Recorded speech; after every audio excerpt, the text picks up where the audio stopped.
여호와께서 여호수아에게 이르시되 두려워하지 말라 놀라지 말라 군사를 다 거느리고 일어나 아이로 올라가라. 보라 내가 아이 왕과 그의 백성과 그의 성읍과 그의 땅을 다 내 손에 넘겨 주었으니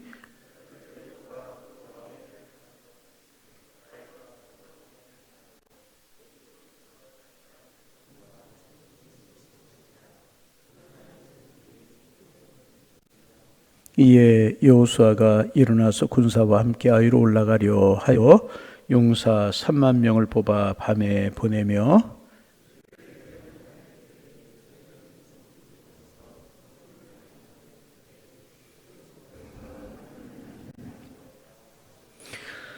나와 나를 따르는 모든 백성은 다 성읍으로 가까이 가리니 그들이 처음과 같이 우리에게로 쳐 올라갈 것이라.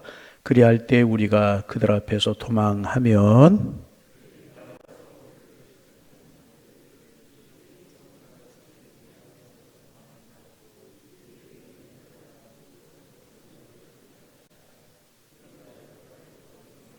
너희는 매복한 곳에서 일어나 그 성읍을 점령하라. 너희 하나님 여호와께서 그 성읍을 너희 손에 주시리라.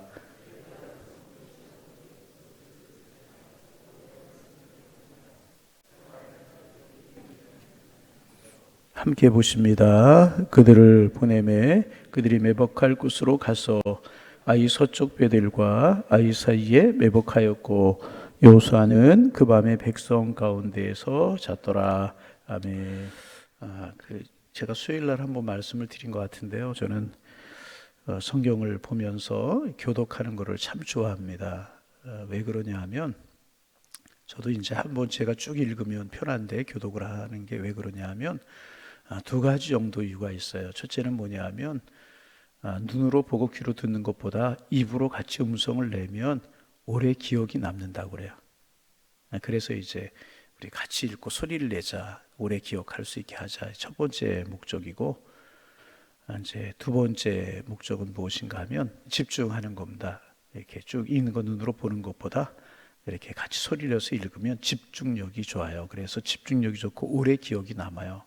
세 번째 이유는 뭐냐 하면 우리가 세상을 살아가면서 하루를 살면서 이제 말을 많이 하죠. 말을 많이 하는데 하나님의 말씀 또 이제 선한 이야기들 얼마나 몇 프로나 되고 얼마나 될까요? 그런데 이제 우리가 새벽 시간이나 하나님의 교회 나와서 말씀을 우리의 입술에 붙게 하자. 그래서 소리를 내서 읽자.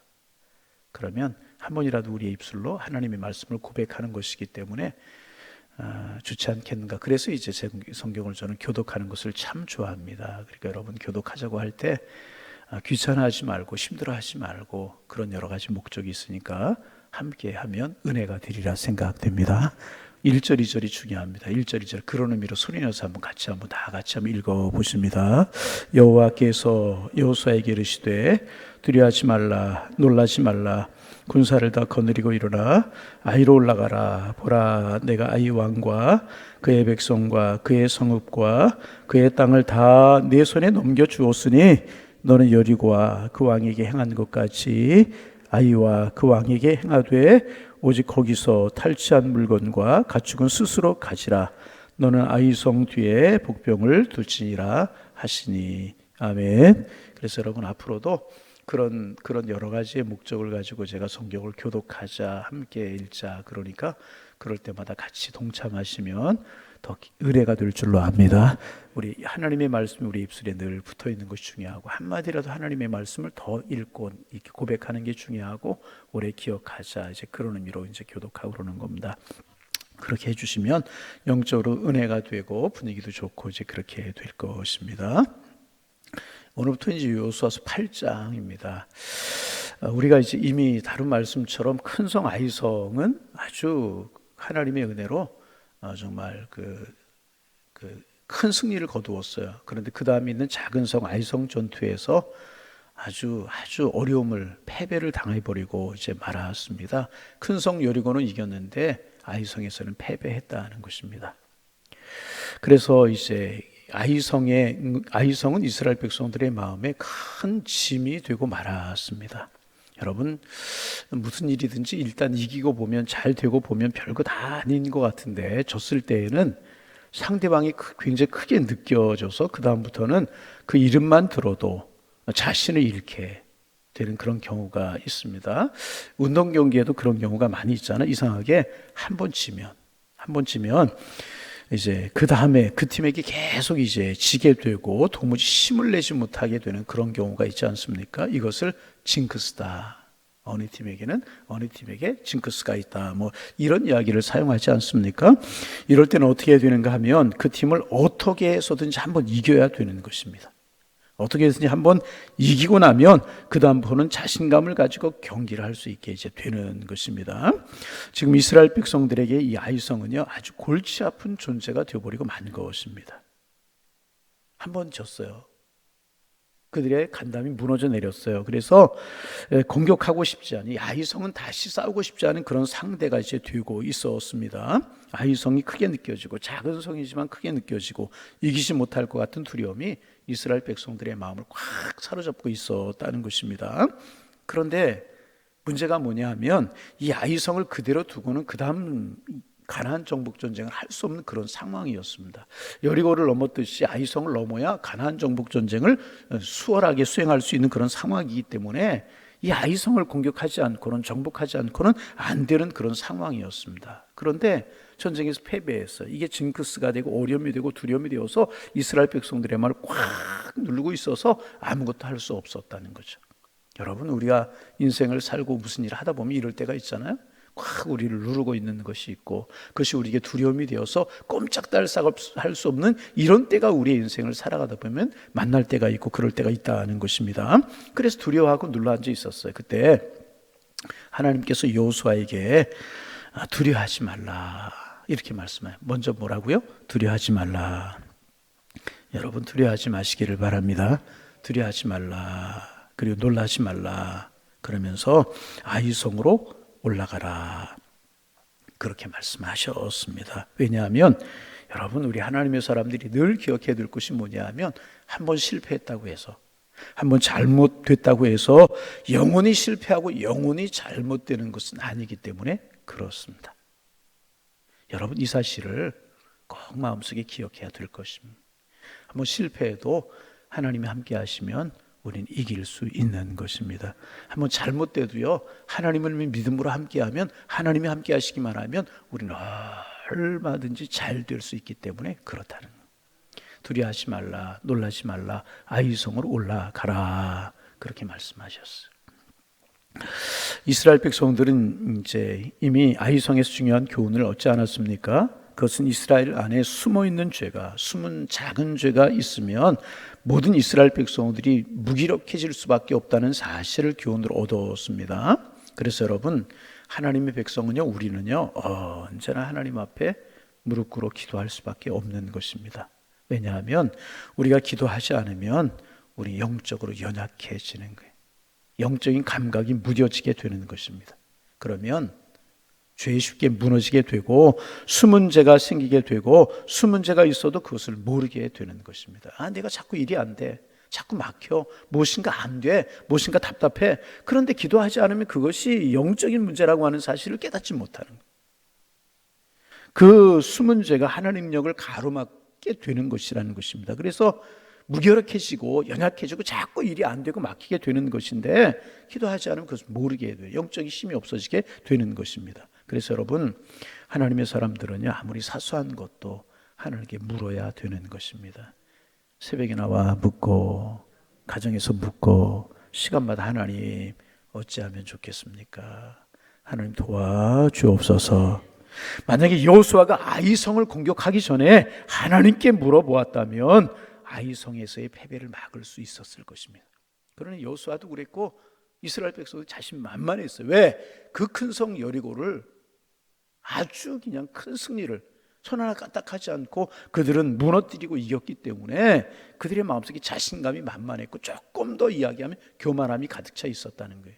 그래서 하나님께 묻지 않았어요. 정탐꾼 보내봤더니 작은 성이다, 우리가 2,3,000명만 보내면 되겠다. 그러다가 자기들이 힘을 믿고 하나님께 믿지 않다가, 하나님께 묻지 않고 하다가 큰 패배를 맛보지 않았습니까?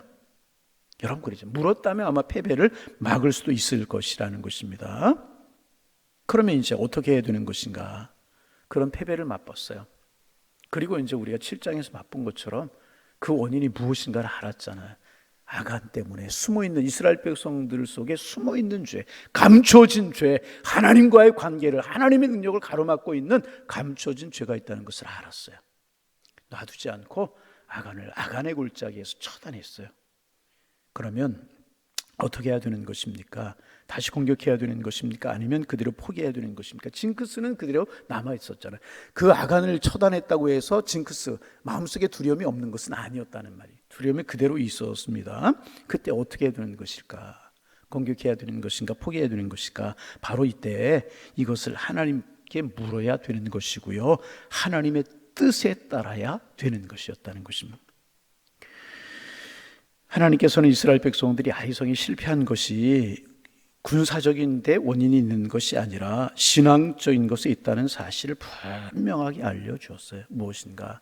하나님께 순종하지 않고 숨겨진 죄가 있기 때문에 그랬다는 것을 분명히 알려주었습니다.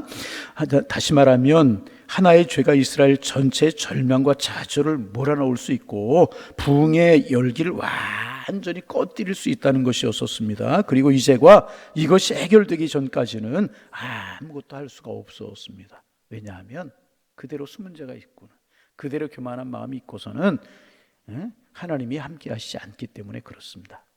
그러나 이제 하나님과 이스라엘 백성 사이에 놓여있던 걸림돌이 제거되었기 때문에 이스라엘 백성들은 앞을 향하여 전진할 수 있게 되었던 것입니다. 전진할 수 있게 된 것입니다. 그런데 말씀드렸던 것처럼 우리말에 그런 이야기 있죠. 그런 이야기 있습니다. 뭐 자라보고 놀란 것은 뭐 보고 놀란다고요? 소뚜껑 보고 놀란다. 요즘은 잘 쓰지 않는 이야기지만 그런 이야기가 있지 않습니까? 그래서 그런 이제 그 원인을 제거했음에도 불구하고 아이성 그러면 아주 이제 마음에 어려움이 되고 아이성 쪽은 쳐다보기도 싫었을 것입니다. 그런 사람도 있었을 것입니다. 그러나 하나님께서는 그 아이성을 너에게 맡겼다. 그러니 두려워하지 말라. 그리고 올라가라. 그렇게 말씀하셨습니다. 그래서 반복되는 이야기지만 우리가 어떤 일을 하다가 인생을 살다가 한번 실패할 수 있어요. 그러나 그렇다고 해서 영원히 실패하는 것은 아니라는 것입니다. 오히려 우리가 알아야 될 것이 있어요. 무엇인가? 우리는 허물이 많아요. 허물이 많기 때문에 부족해요. 부족하기 때문에 실수할 수 있는 존재가 우리라는 것입니다. 한 번도 실수하지 않고 살아간다는 것은 불가능한 것입니다. 그러므로 우리가 한 번 실패했을지라도 하나님이 허락하시면 우리는 얼마든지 다시 할 수 있고 재도전할 수 있고, 그리고 하나님의 말씀에 의지하여서 하나님을 붙들면, 그리고 다시 나아가면 하나님 우리에게 합력하여 선을 이루어 주시는 분이라고 하는 사실을 우리는 믿어야 될 것이라는 조건이 있죠. 원인을 제거하고 하나님께 묻고, 그리고 내 생각이 아니라 교만한 마음이 아니라 하나님의 뜻대로 행하면 하나님 우리를 통하여 하나님의 뜻을 이루신다는 것입니다. 이 사실을 우리가 믿어야 될 것이라. 자, 2절 말씀 우리가 읽었지만 다시 한번 2절 읽습니다. 너는 여리고와 그 왕에게 행한 것 같이 아이와 그 왕에게 행하되 오직 거기서 탈취한 물건과 가축은 스스로 가지라. 너는 아이성 뒤에 복병을 둘지니라 하시니. 자, 이제 두려워하지 말고 올라가라 말씀하시면서 이제 행할 것을, 또 아이성에서 행할 것을 말씀하셨는데, 여리고와는 다르게 두 가지 말씀을 이제 하십니다. 아이성 사람들은 모두 죽이되 물건이나 가축은 전리품으로 취할 수 있다. 그렇게 말씀을 하셨습니다. 여리고성 전투와는 좀 다르죠. 여리고의 성은 모든 것을 다 죽이고 생명 있는 것들은, 물건들은 다 불사르고 다 없애버리라고 그렇게 이제 하셨습니다. 그런데 아이성에서는 생명 있는 것은 죽이되 사람은 죽이되 물건이나 가축은 전리품으로 취할 수 있다고 그렇게 말씀을 하셨습니다. 다릅니다. 왜 그럴까 하는 것입니다. 여리고성 전투에서는 하나님께서는 이스라엘 백성들을요 하나님의 대리자로 사용하시는 것입니다. 하나님의 대리자는 보수를 받지 않아요. 왜냐하면 하나님을 대신해서 그 일을 한 것이기 때문에 그렇습니다. 그래서 하나님께서는 여리고성을 공격하면서 그들이 하나님의 대리자로 그 일을 하고 있다는 사실을 알기를 원하셨다는, 하나님의 대리자로 너희가 일을 하고 있다. 그래서 그들은 여리고성을 돌기만 했고 그들이 소리를 지를 때 무너지게 된 것입니다. 그러면 아이성을 공격할 때 전리품을 가지게 하신 이유는 무엇일까? 이스라엘 백성들이 이 세상을 살면서 먹을 것과 입을 것이 필요하다는 사실을 인정해주고 계시는 것이라. 다시 말해서 이제 하나님은 여리고성을 죄악의 상징으로 보셨습니다. 그래서 우리 하나님의 백성들은요, 이 세상에서 무엇인가를 얻으려고 이제 하지 말라라고 하는 뜻으로 여리고성을 진멸하게 하신 것입니다. 세상에서 무엇을 얻을 생각을 하지 말라. 여러분, 마귀는요 늘 우리에게 유혹합니다. 세상의 모든 것은 내 것이다. 다시 말하면 마귀는 자기의 것이라고 이야기하는 것입니다. 그러니 하나님을 너무 잘 믿으면 이 세상에서 많은 것을 잃어버린다. 그렇게 마귀가 이제 유혹을 하게 되는 것입니다. 좀 보세요. 자, 그러나 여러분, 아닙니다. 마귀의 것들은요 부수고 진멸해야 되는 것입니다. 이 사실 알아요. 마귀의 것은 어떻게 해요? 진멸해야 되는. 마귀의 것은요 아까워할 필요가 없는 것입니다. 그렇게 하면 하나님께서 우리에게 필요한 것을 주시는 것이, 아이성의 경우처럼 세상에서 빼앗아 우리에게 주시는 경우. 그러니까 여러분, 우리가 세상에서 수고해서 돈을 버는 것 하나님께서 우리에게 주시는 거예요. 사업을 잘하거나 직장생활을 잘해서 얻는 것, 그거 하나님께서 우리에게 주시는 것이지 세상이 주거나 마귀가 주는 것 아니라는 것이. 그래서 여러분, 하나님의 뜻을 따라가면 하나님 우리를 책임져 주실 줄로 믿습니다. 이것을 가르쳐주고 계시는 거예요. 두 번째 특징은 뭐냐 하면 인간적인 방법을 쓰게 하셨어요. 무슨 말인가? 여리고를 공격할 때는 순수히 하나님의 방법으로 공격하기, 한 바퀴씩 돌고 7바퀴씩 돌고 7바퀴 돌고 마지막 날 소리를 지를 때 무너지게 하셨어요. 인간적인 작전이 없었습니다. 그런데 아이성의 경우에는 하나님이 작전을 쓰게 하셨어요. 그것도 이제 참 어떻게 단순하게 생각하면 하나님의 백성이 이래도 되는 것인가 하는 방법으로 아이성을 공격하게 하셨어요. 어떻게 하셨냐 하면 이제 거짓으로 이제 도망치는 것처럼 합니다. 그래서 아이성 사람들을 유인해내게 하는 거예요. 그런 다음에 공격해서 그들을 이기게 그렇게 이제 하셨습니다. 그러니까 거짓된 방법인 것처럼 보였다는 것입니다. 그래서 과연 하나님의 백성들이 과연 이런 방법이 하나님의 사람들에게 속이는 것 같고 거짓으로 하는 것 같은 이런 방법 하나님의 사람들에게 합당한 것인가? 이런 방법을 써도 되는 것인가? 그런 생각을 이제 하게 되는 것입니다. 써도 괜찮습니다. 여러분, 이것은 뭐냐 하면 지혜라는 거야. 여러분, 이렇게 전쟁을 할 때 이기려고 하면 그 사람들의 생각을 알 수 있어야 되잖아요. 그래서 유인하는 것처럼 그들을 이제 이렇게 속이는 것처럼 유인해가지고 그들을 밖으로 끌어내가지고 그들을 공격해서 이겼잖아요. 지금 상황이 전쟁 상황이라는 것입니다. 그래서 이것을 거짓된 방법으로만 볼 수 없는 것이고 지혜다. 그렇게 볼 수 있다는 것입니다.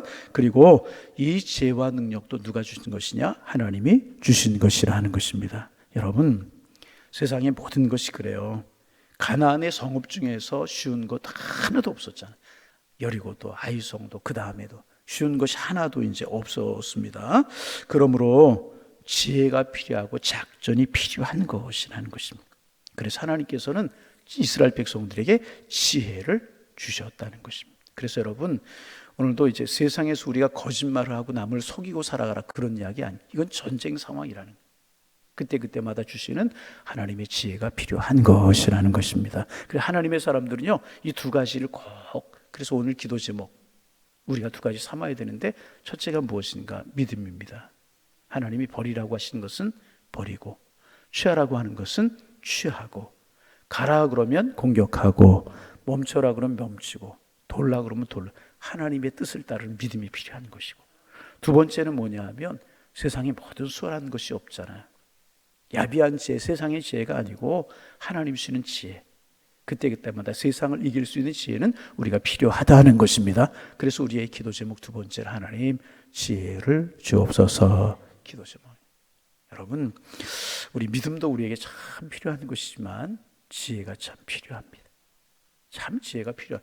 세상을 이길 때 이 믿음, 지혜, 이 두 가지를 우리가 가지면 능히 세상을 이길 수 있고 하나님의 뜻을 분별할 수 있고 세상 가운데 하나님의 뜻을 나타낼 수가 있다는 것입니다. 그래서 오늘 우리의 기도 제목, 하나님 오늘을 살아가면서 믿음 주옵소서, 믿음으로 행하게 하옵소서. 두 번째는 뭐라고요? 지혜를 주옵소서. 우리가 믿음과 지혜를 갖추어서 하나님의 뜻을 세상에 보이고 하나님의 뜻 가운데 세상을 이기며 살아가는 하나님의 사람들 다 되실 수 있기를 주님의 이름으로 축원합니다.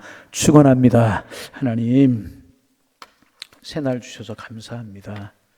복 있는 날 되게 하여 주옵소서. 하나님 바라보고 하나님 의지하고 믿음으로 또 지혜로 오늘을 살아가게 하셔서 믿음으로 지혜로 세상을 이기며 주신 축복 우리의 것으로 삼으며 살아가는 축복의 날이 될 수 있도록 인도하여 주옵소서. 세상을 이기며 살아가기 위해서는 무엇보다 믿음이 필요한데 간절한 마음으로 주님 앞에 기도합니다. 믿음 허락하여 주옵소서. 주님의 뜻을 분별하고 그것이 주님의 뜻이라고 생각하면 행할 수 있는 믿음, 손에 갖고 어려워 보이고 안 될 것 같을지라도 행하는 믿음을 주께서 허락하여 주옵시고 또 그 일을 행할 때 하늘로부터 오는 지혜가 저희들에게 있게 하셔서 능히 이기며 그 뜻을 잘 감당할 수 있는 하나님의 사람들 되게 하여 주옵소서. 오늘도 주님 앞에 나왔습니다. 하나님, 우리의 기도의 문이 열려 깊이 기도하게 하시고 우리의 마음에 뜨거움이 있기를 원합니다. 우리의 마음에 간절함을 허락하여 주옵시고 성령께서 기도의 제목 생각나게 하시며 부르짖을 때 우리와 함께하여 주옵소서. 양일의 권속들 오늘도 어느 곳에 있든지 누구를 만나든지 어떤 일을 하든지 주님 함께 하시고 동행하시며 축복하여 주옵시고 그 일 가운데 아름다운 열매들이 맺혀지게 하시고 무엇보다 평안하고 기쁘고 즐거움으로 오늘 한 날을 살아가 하나님 앞에 영광이요 저희들에게 축복이 되는 삶을 살게 하여 주옵소서. 예수님의 이름으로 기도하옵나이다. 아멘.